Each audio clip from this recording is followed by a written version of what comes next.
Disebut pelakor senior, Mayang Sari beri tanggapan, seolah-olah aku orang yang pertama di dunia. Mayang Sari belak-belakan ungkap perasaannya dicap pelakor senior oleh publik. Hal tersebut dia ungkapkan di depan Maya Estianty pada kanal YouTube Maya Al-Eldul TV. Diketahui Mayang Sari merupakan istri putra mantan Presiden Soeharto, Bambang Trihatmodjo. Kehadiran Mayang Sari di pernikahan Bambang Trihatmodjo dengan Halimah menjadikan dirinya disebut-sebut sebagai orang ketiga. Terlebih, Mayang Sari mengaku sudah berpacaran dengan Bambang Trihatmodjo sejak 1997, di mana tahun itu Bambang Trihatmodjo masih menjadi suami Halimah Agustina Kamil. Maya lantas menanyakan bagaimana tanggapan Mayang Sari setelah dicap sebagai seorang pelakor senior. Bahkan Maya juga memperlihatkan gambar yang menunjukkan nama Mayang Sari berada di tahta raja sebagai orang ketiga. Mayang Sari mengaku enggan memberikan klarifikasi pada publik.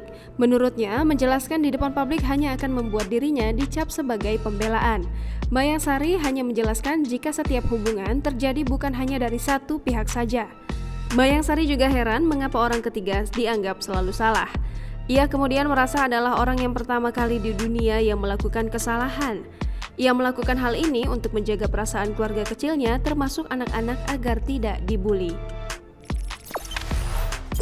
Jangan lupa subscribe, share, komen, dan like ya!